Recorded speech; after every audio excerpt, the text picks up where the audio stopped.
Good morning, boys and girls. Today is 20 of 21. It is Sunday, May the 7th, and I wanted to start with you today up here on our vocabulary words. I just wanted you to see the amount of words that my students have been writing with through this process over 21 days.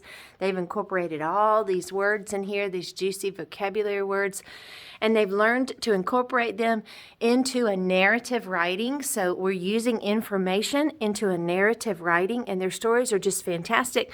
So far, we have 14 classes across the school building who's coming to visit our classroom after the chicks are born, and they'll be looking at our students' work, their books that they've been writing, and listening to our students as they give tours about this whole process with the incubator.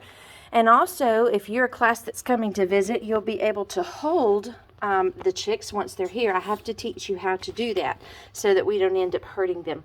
But today is day 20.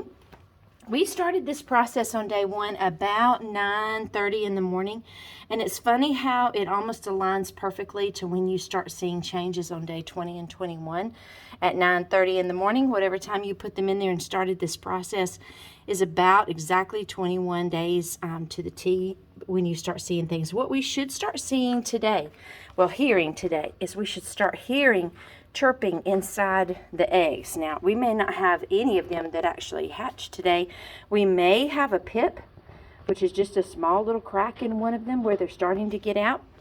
We may have one that's totally ambitious and big and may come on out today. I'm kind of doubting it because I think at this point we might have some evidence, like the egg might be rocking back and forth. You're going to see them rock, and you're going to hear some chirping. I didn't hear anything when I came in this morning.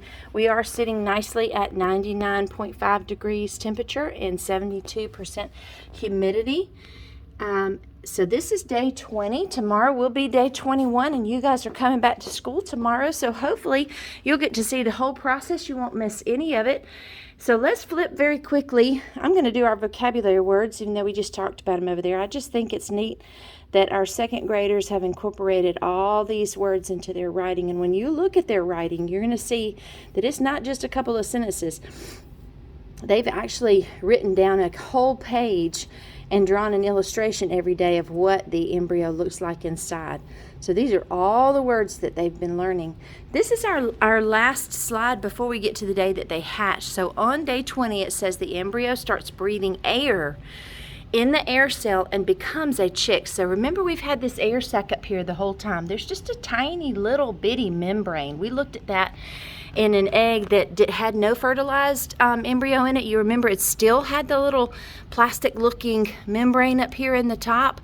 And so all the chick has to do is take his beak and poke through that. And remember, all this yellow has already gone inside its stomach. So he's just poking through that tiny little membrane up there to start breathing. And that air that's there in the air cell is there for a purpose. It is there to give him oxygen until he's able to get completely out of this shell. So we've talked about it every day, but isn't it amazing how everything that they need is supplied inside that egg for them?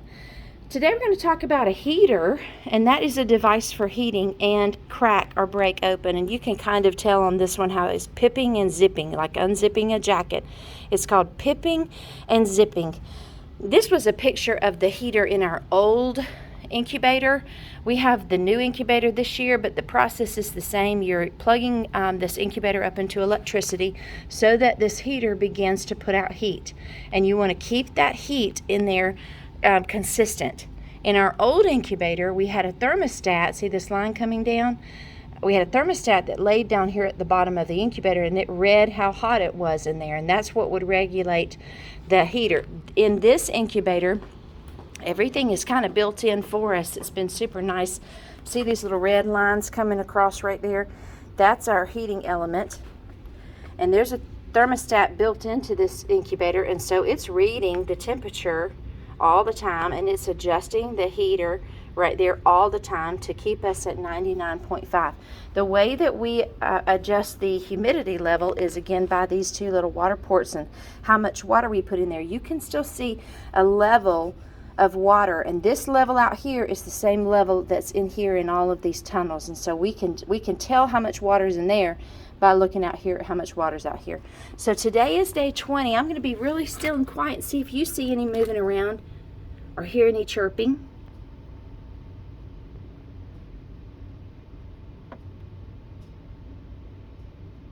I haven't seen anything yet, but I sure feel like a mama who's about to have a baby, and I'm just so excited and watching and listening and waiting to see what's going to happen first. So thank you for joining us on this journey. It's about a 3-week journey, 21 days, and we are on day 20. We only have 1 day left. We should start having some baby chicks tomorrow. We have our brooder box set up, and let me show you what I put up here on the wall. It says special delivery. We have blank baby chicks. So we're going to put a post-it note right here with how many chicks we end up with during the day, and hopefully that number will grow to 8. So keep an eye on this out here in the hallway. We're so excited.